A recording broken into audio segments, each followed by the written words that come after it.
Silly girl.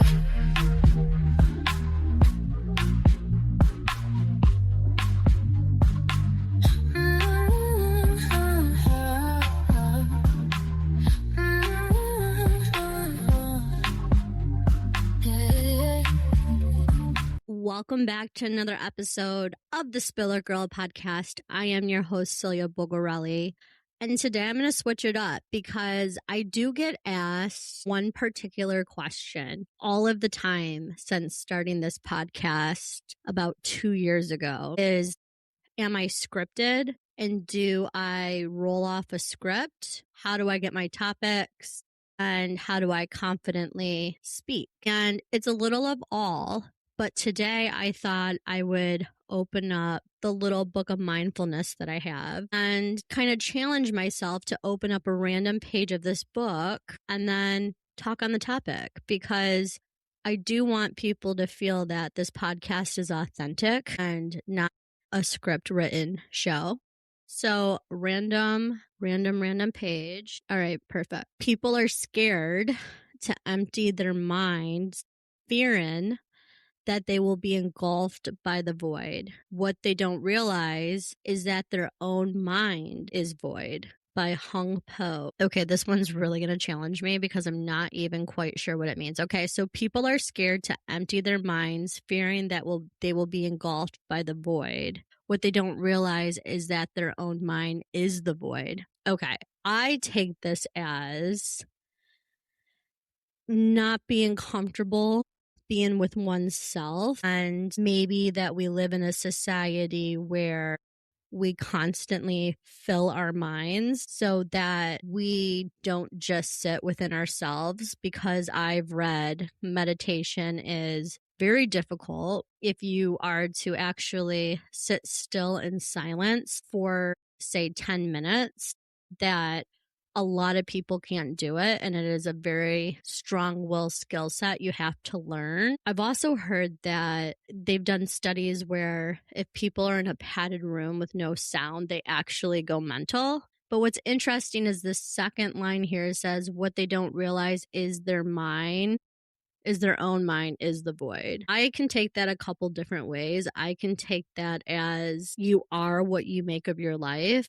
I can take that as your mind being the void, as in like you're just sucked into nothing. I relate to it in the sense of like anxiety, because I have anxiety and they say anxiety is not true. But I think that this one for me is a little too deep. So the next page is only 10% of our stress is due to what happens, whereas 90% is due to how we think about what happens. I can relate with this one tremendously. I did an episode not too long ago about the bathroom revelations that I have, where if I'm in the shower, I will have like a full on argument with an imaginary person or scenario that I play out in my head. But I relate tremendously, especially after becoming a mom and being a working mom, that 90% of my stress is the unknown and not having full control. And that is something that I have to learn through ongoing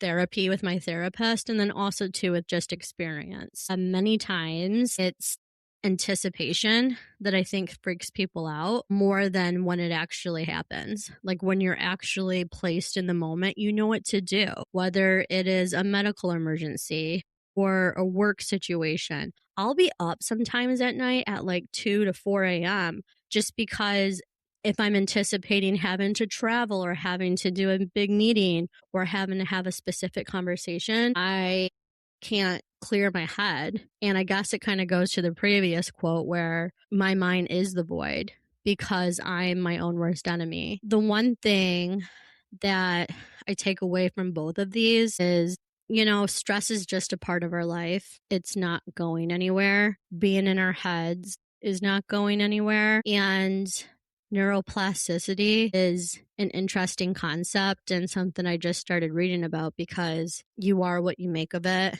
And you can not necessarily control everything, but you can control your attitude with practice and how you go into different scenarios. And if you want to see it through a positive lens or a neutral lens or a negative lens, you have the ability to do so. So one thing that I try to do is sleep on it, slow down, and just try to look at things selfishly, number one, objectively, number two, and bigger picture, number three. Those are like my three pillars and my three buckets. One, I got to look out for myself in life. I want to make sure that I'm happy and healthy. Two, I want to take space to look at it from multiple lenses. And I want to do what's right for all. But selfishly, we're all the hero of our own story. We all have a life to live and we want to live it tremendously.